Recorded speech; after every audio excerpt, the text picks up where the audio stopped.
আমার তো অনেকগুলো মামলা, কিন্তু আমার তো মামলা মনে হয় না। আর সাদ্দাম ভাই, কসামি সাদ্দাম ভাই, ওনারে দেওয়া সব সেল্টার মেল্টার সব কিছু দেওয়া হয়। আমার মামলা 6-7টা হইব। হাফ মার্ডার মানে একটা কোবাই ছিলাম আর কি, মরে নাই গা, বাইচা ছিল। হ্যাঁ, আর মায়েরা ফেলানোর জন্য নিয়োগ করছিলাম। এই আরেকটা হইলো ওই যে একজন ওই চিন্তা করতে গেছিলাম। একটা গ্রুপে 10-12 জন করে 15 জন করে এরকম নারী আছে। ইয়াংরা আসতে মনে করেন যেটা মাদক নিয়ে, আর যারা একটু বয়স্ক তারা একটু অস্ত্র ইয়ে করতে। আমার তো ইচ্ছা যে বড় হয়ে গ্যাংস্টার হমু। মামলা লাগলে লইলাম কি, আমাদের তো বড় সেল্টার দেওয়ার লোক আছে না, রেজাল ভাই, উনি না পারলে তো ওনার বড় আছে। আবার কি ক্ষমতাসীন দলের নেতাদের মদদেই মিরপুর পল্লবীতে সক্রিয় 30টি কিশোর গ্যাং। এসব গ্যাংয়ে এখন যুক্ত হচ্ছে কিশোরীরাও। ৭১-এর সাথে আলাপে গ্যাংয়ের সদস্যরা জানান, খুন, জমি দখল, মাদক কারবারের কাজে তাদের মদদ দেয় বড় ভাইরা। অস্ত্রের যোগান সহ প্রতিটি মিশনে দেয়া হয় মোটা অঙ্কের টাকা।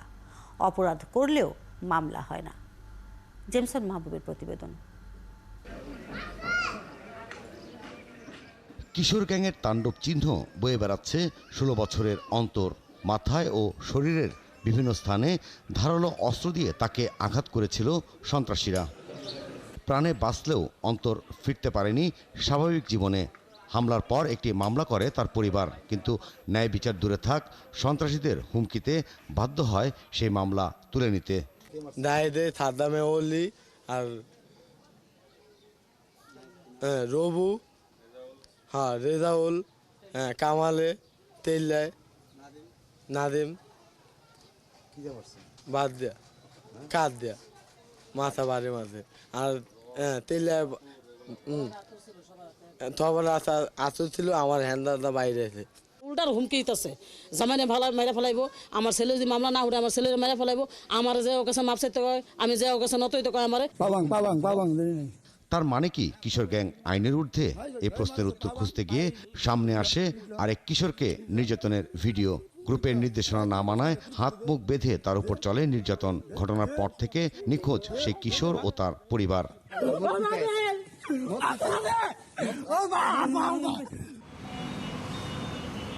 ঘটনাগুলো মিরপুর এলাকার পল্লবীতে নিজেদের অবস্থান জানান দিতেই সন্ত্রাসী কর্মকাণ্ড চালায় কিশোর গ্যাং। ছোট বড় মিলে সক্রিয় 30টি গ্রুপ রয়েছে। তাদের গ্রুপের অদ্ভুত সব নাম।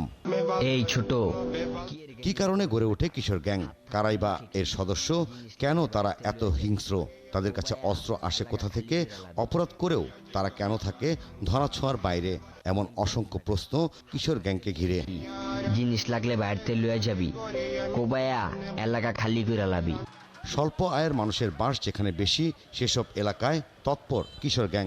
তার মধ্যে রেড জোন মিরপুর এলাকা। নিম্ন আয়ের মানুষের পাশাপাশি এখানে আছে একটি বিহারি ক্যাম্প। স্থানীয় ছেলেদের সাথে ক্যাম্পের ছেলেরা মিলে গড়ে তোলে কিশোর গ্যাং। উদ্দেশ্য এলাকায় নিজেদের অবস্থান পোক্ত করা। আমার তো অনেকগুলো মামলা, কিন্তু আমার তো মামলা মনে হয় না। আর সাদ্দাম ভাই, কসামি সাদ্দাম ভাই, ওনারে দেওয়া সব সেল্টার মেল্টার সব কিছু দেওয়া হয়। আমার মামলা 6-7টা হইব। হাফ মার্ডার মানে একটা কোবাই ছিলাম আর কি, মরে নাই গা, বাইচা ছিল। হ্যাঁ, আর মায়েরা ফেলানোর জন্য নিয়োগ করছিলাম। এই আরেকটা হইলো ওই যে একজন ওই চিন্তাই করতে গেছিলাম, পরে দেয় নাই গা, পরে ওটা আর কি চিন্তায় মামলা দেয় না, পরে ওটা হাফ মার্ডার মামলা খাইছিলাম। এই দুইটাই। ৭১কে কিশোর গ্যাংয়ের সদস্যরা জানায়, জমি দখল, পেশিশক্তি প্রদর্শন, বিরোধী মতের উপর হামলা, নিজেদের মাদক সাম্রাজ্য টিকিয়ে রাখা, ছিনতাই করে নিজের আধিপত্য টিকিয়ে রাখতেই কথিত বড় ভাইরা সৃষ্টি করে কিশোর গ্যাং। কসাই সাদ্দাম যে গ্রুপটা নিয়ে চলতো, তা ওই বিবাহ করার পরে ওই গ্রুপটাও তার নিয়ন্ত্রণে আইসা পড়ছে। অস্ত্রের যোগান আসে বড় ভাইদের কাছ থেকেই। দেশীয় অস্ত্র তারা বানায় ওয়ার্কশপ থেকে। এসব অস্ত্র দিয়েই বড় ভাইদের নির্দেশে চলে সন্ত্রাসী তাণ্ডব। অস্ত্র মনে করেন যে লিডার পার্সনরা দিত ওই 5 জনের মাধ্যমে, যেরকম বিভিন্ন ধরনের অস্ত্র যেটা আমরা বানায় আনছি। আর যেটা বানানো এটা যদি একটা দিই তাহলে এই পার তুই পার হয়ে যাবো। ইনকামটা যেরকম এই এক বিল্ডিং অ্যাপার্টের থেকে 5 লাখ টাকা হেন থেকে টান দিছে, তো মনে করেন 10টা গ্যারেজের থেকে 10টা গাড়ির টাকা মনে করেন আইতাছে, যেরকম আর গ্রুপের হিসাব কইরা করছে ভালোই, 10 লাখের মতো 20 লাখের মতো এরকম। একবার কেউ গ্যাংয়ে যোগ দিলে সেখান থেকে ফিরে আসতে দেয় না বড় ভাইরা। আমার তো ইচ্ছা যে বড় হয়ে গ্যাংস্টার হমু। মামলা লাগলে লইলাম কি, আমাদের তো বড় সেল্টার দেওয়ার লোক আছে না রেজাল ভাই, উনি না পারলে তো ওনার বড় আছে, আবার কি করব, বের হতে চাইলে তো বড় সড়ো মামলার ইয়া করে, যে হিরোন দিয়ে চালান করে দিব, যে 6 বছর 7 বছরের ভিতরে বের হতে পারবি না, বাবাদের চালান করে দিন বেশি করে, এরকমের ভয় দেখাই, তাই আমরা বের হওয়ার কোনো চেষ্টা করি না। কিশোরীরাও এখন যুক্ত হচ্ছে গ্যাংয়ের সাথে। কিশোরীদের দিয়েই এখন চলে মাদকের কারবার, অস্ত্রের চালান, হস্তান্তর। একটা গ্রুপে 10-12 জন করে 15 জন করে এরকম নারী আছে।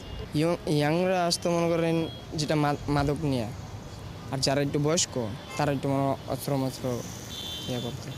ফয়সাল হত্যাকাণ্ডের পর আবারও সামনে আসে মিরপুর এলাকার কিশোর গ্যাং। মিরপুর পল্লবীর অন্যতম কিশোর গ্যাং আশিক গ্রুপ। আশিকের বাবা স্থানীয় আওয়ামী লীগ নেতা খালেকুজ্জামান। আশিক নিজেকে দাবি করে মুক্তিযোদ্ধা মঞ্চের ঢাকা মহানগর শাখার সাংগঠনিক সম্পাদক। তার অধীনে চলত আশিক গ্রুপের 150 থেকে 200 সদস্য। আছে অনেক গ্রুপ, গ্যাং লিডার অনেক। গ্রুপের নাম ভৈরাদে। অনেকের উত্থান তার খালা মিরপুরের মাদক সম্রাজ্ঞী ফতের হাত ধরে। ফতে ও তার পরিবারের বিরুদ্ধে রয়েছে 59টিরও বেশি মামলা। পারিবারিক মাদকের সাম্রাজ্য টিকিয়ে রাখতে ভাগিনা অনেকের মাধ্যমে তৈরি করে এই গ্রুপ। পল্লবীতে সবচেয়ে আলোচিত কিশোর গ্যাং কসাই গ্রুপ। তার নেতৃত্বে আছে সাদ্দাম কসাই। তার অধীনে বেশ কয়েকটি উপগ্রুপ। নেতৃত্বে শহীদুল, রেজাউল, ডাসা শরীফ। এ গ্রুপের সদস্য 150 থেকে 200 জন। ক্ষমতার উৎস তারই আপন বড় ভাই 5 নং ওয়ার্ড আওয়ামী লীগের সাধারণ সম্পাদক খলিলুর রহমান ওরফে কসাই খলিল। পধরা যুবলীগ নেতা আড্ডুর নিয়ন্ত্রণে আছে কয়েকটি গ্রুপ। মিরপুর 10, 11, 12 ও বাউনিয়াবাদ এলাকা ঘিরে তাদের তৎপরতা। হাতে লাঠি সোটা নিয়ে তারা সামনের দিকে এগিয়ে আসছে। আড্ডু রাজনীতি করে 6 নং ওয়ার্ড কাউন্সিলর ও পল্লবী থানা যুবলীগ সভাপতি তাইজুল ইসলাম চৌধুরী বাপ্পির সাথে। কাউন্সিলর বাপ্পি স্থানীয় সাংসদের আশীর্বাদ পুষ্ট। ক্ষমতাসীন দলের নেতা, ওয়ার্ড কাউন্সিলর, এমপি সব মিলিয়ে শুধু পল্লবীর 30টি গ্যাংয়ের নিয়ন্ত্রণ করেন 5 থেকে 6 জন। আইনশৃঙ্খলা বাহিনী বলছে কিশোর গ্যাংয়ের সদস্য ও তাদের হোতাদের ধরতে কাজ চলছে। যারা অপরাধের সাথে সরাসরি জড়িত, এর মধ্যে আমরা তাদেরকে মতো অনেকের নাম আমরা পেয়েছি। ঢাকা শহরের বিভিন্ন এলাকাগুলিতে যা কিশোর গ্যাংয়ের দৌরাত্ম্য যেখানে বৃদ্ধি পেয়েছে সেই জায়গাগুলিতে আমরা অভিযান পরিচালনা করছি। রাজধানীর বিভিন্ন এলাকায় কিশোর গ্যাং আতঙ্কে সাধারণ মানুষ। তারা বলছে শুধু কয়েকজন সদস্যকে আটক করলে থেমে যাবে না গ্যাং কালচার। রাজনৈতিক প্রভাবের ঊর্ধ্বে উঠে আইনের আওতায় আনতে হবে মদতদাতাদেরও। জেমসন মাহবুব, 71, ঢাকা।